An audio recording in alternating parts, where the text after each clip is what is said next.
So hi, it's been a while, it's good to see you. Alright, let's forget that I was gone for 2 weeks and let's just get right back into things.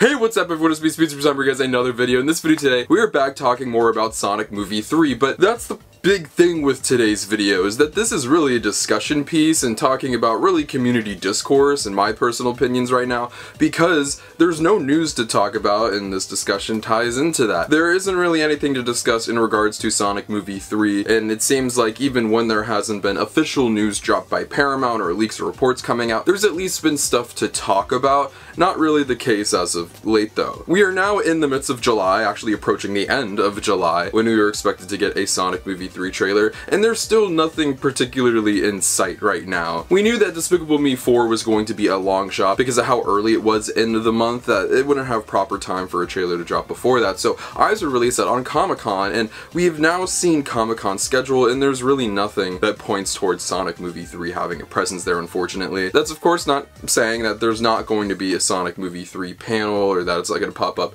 later in an announcement or something, but I think a lot of people are expecting there to be a Sonic Movie 3 panel if it's going to be sometime in July and they want there to be some kind of event around it. Comic-Con could be a great opportunity to really build up some hype for the movie, bring out Keanu Reeves, do a bunch of stuff. We've talked about this in detail before in a few videos in the past on the channel, but like I said, it doesn't look like it's going to have a presence there as of yet. I'm not going to say completely rule it out, but as of now, it's not looking like Sonic Movie 3 is going to be at Comic-Con, so that leaves a lot of us wondering, when the heck are we going to see this thing, if it is still expected to drop in July, particularly later in July when Comic-Con is supposed to be. And that's really one of the biggest things, and that's been one of the biggest things for a while, but it's not one of the only reasons Sonic fans are upset. One of the bigger reasons we'll get to later, which I've been seeing so much of online and I want to throw my 2 cents in on. But this trailer thing has been upsetting fans for quite a while. It seems like Paramount has been dropping trailers for all of their films that are coming out this year outside of Sonic Movie 3. They just dropped their trailer for Gladiator 2, which comes out a few months before Sonic Movie 3, so naturally I think it was going to have a trailer before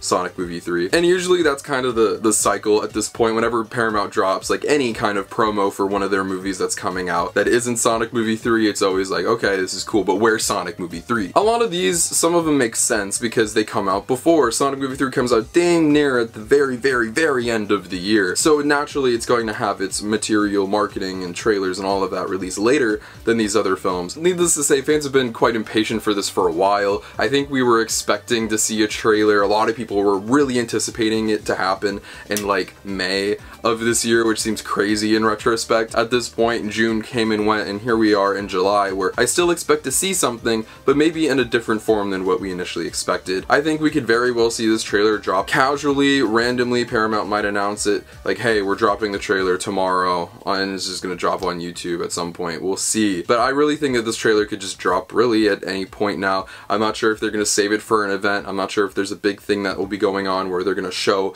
the Sonic Movie 3 trailer. It is quite literally a waiting game, and with Comic-Con looking unlikely at this point, I have no clue what to say about it, hence why you haven't got a "when's the Sonic Movie 3 trailer coming" video number 45, because I have no clue, and I think it would be redundant to speculate at this point, as there's really nothing to point towards. It could just come at any point now, really. It's honestly made a lot of fans and myself kind of just a little deterred from like looking at this stuff, and like honestly like kind of underwhelmed. It's like, okay, we can only ask for the trailer so long, we're just gonna wait, and hence the hype for the movie. I'm not saying it's dying down, everyone's still quite excited for this movie, and once when the trailer drops, you know, hype is gonna be even higher. But yeah, there's just nothing to talk about, so that's one of the things. But there's small pieces of news that have come out about the movie, very small I should add, that also has led to a lot of fans being upset, and that is about a large problem fans have had with the Sonic movie franchise as a whole for a while, and that is the movie's music. The OST of the movies has been done by a composer named Chunky XL.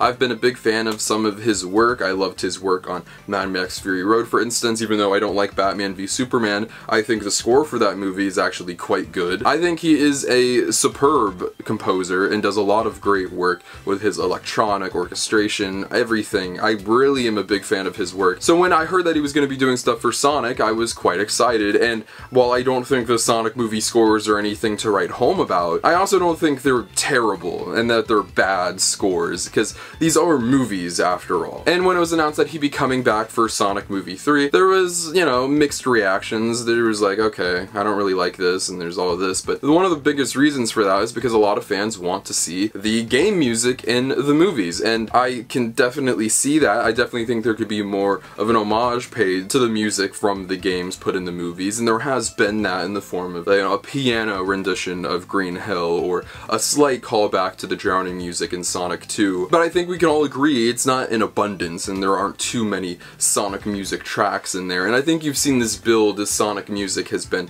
kind of a little more pushed out there with stuff like the Sonic Symphony. People are really celebrating Sonic music right now. And I don't want to say the Sonic movies don't celebrate Sonic music, but it's not as in your face as I think a lot of people might like. This is something that I've always had a very nuanced opinion on. I'm not like black and white with this, because I'm in two camps here with the Sonic movie music. But before we give my thoughts on everything, Junkie XL has said that he's completed his work on the movie's music, that it's done, and this has led to a lot of people that I've seen outraged, really, being like, oh my god, can we replace him? I hate his music, we need a new composer, all of this stuff, and I'm just over here sitting like, guys, can we be nice? I just want to say this off the bat. The scores for the Sonic movies aren't bad. I think we have to understand that with movies, in similar way to story and screenplay and all of this stuff, direction, these aren't video games by any stretch of the imagination. Things work differently, and that includes music. I'm not expecting Oppenheimer levels of score here, but it is perfectly serviceable, honestly pretty well done music for a film. It has personality to it, it has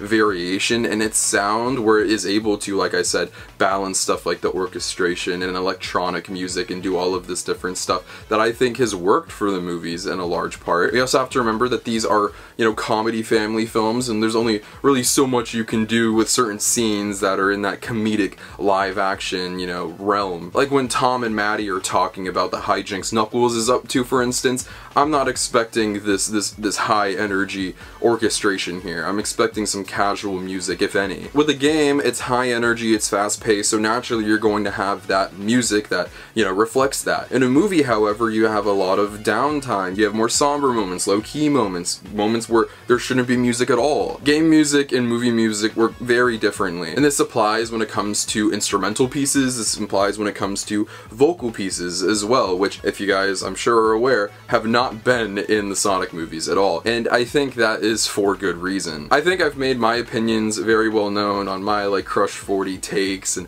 all of really Sonic vocal music. You guys can enjoy it all you want, it's just not my personal cup of tea. But regardless of my take on some of that music, I think that it would be very detrimental to the film's tone if it just had a giant butt rock song playing during a high stakes or emotional moment. I think it could really take the general audience out of an otherwise very captivating scene. I'm trying to picture a scene where at the end of Sonic Adventure 2, where you have Sonic and Shadow fighting the Bio-Lizard, and Shadow makes his sacrifice, and seeing that in movie form, I don't think it would work if you have Live and Learn playing over it. And a rendition of Live and Learn where you have the instrumental is a very different story. But if you have Johnny Jellyman belting those songs, I don't know if that's going to help. And if you go back in the past two Sonic movies and you look at those scenes, I don't know where you really could have those songs play and be like, oh heck yeah, that's cool. For Sonic fans, yes, I'm sure that would make them very happy. But in terms of a film, in terms of a moment, in terms of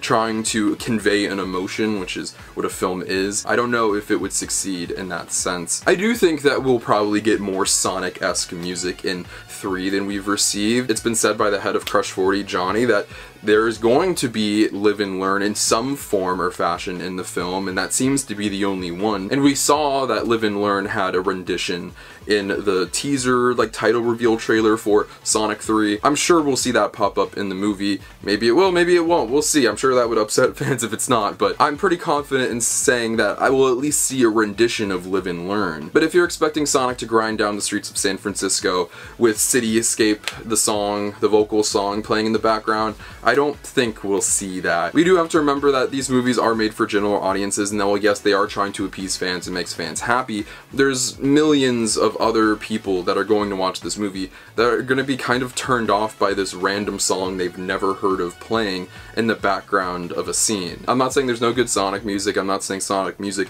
doesn't have a place in these films, but I think a lot of people get it confused when they're watching these movies and they're expecting every single music cue that comes up to be a song or a reference from a game, when that's just not how you do a film score. Like I said, they're two very different mediums, and music, therefore, is used in very different ways in both mediums. I just think that these movies give us so much. They clearly care. There's so many callbacks, references. They're clearly people who work on these movies that care. It's not like they're trying to give a big middle finger to the Sonic fan base by being like, your music sucks and we're just gonna do our own thing with maybe a little callback here and there, but otherwise like screw you. That's not what they're doing. They're trying to make the best movie possible, and music plays a large role in that, hence why the Oscars have a film score category, because that's a large part of what makes a movie so special. And I think that's my thing. That's what I wanted to get out there. That I understand the frustration of wanting to hear your Sonic music in a Sonic movie. Sonic is a video game, and these are movies, and video games and movies use music very differently. And I also just want to put this out there that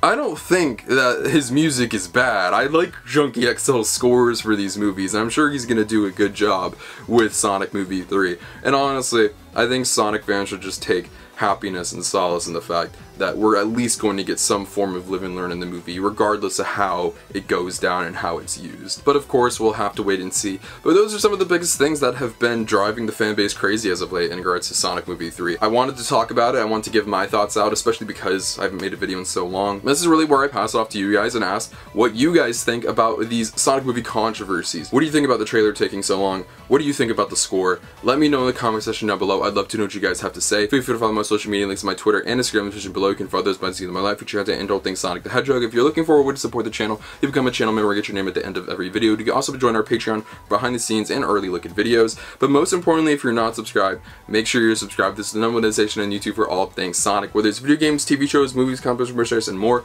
we talk about it all. Once again, guys, I'm so sorry for the delay. It's a lot of personal stuff has been going on lately. It's just been one thing after another. I've been out of the country for a little bit, but I'm finally back home and I'm settled in and I'm ready to get back to making content for you guys. I have so much amazing stuff on the way. And of course, when we get more news on Sonic Movie 3, Sonic X Shadow Generations, all the upcoming Sonic projects, we're of course going to talk about it. But I love you guys so much, and I'll see you guys in the next video. Peace out.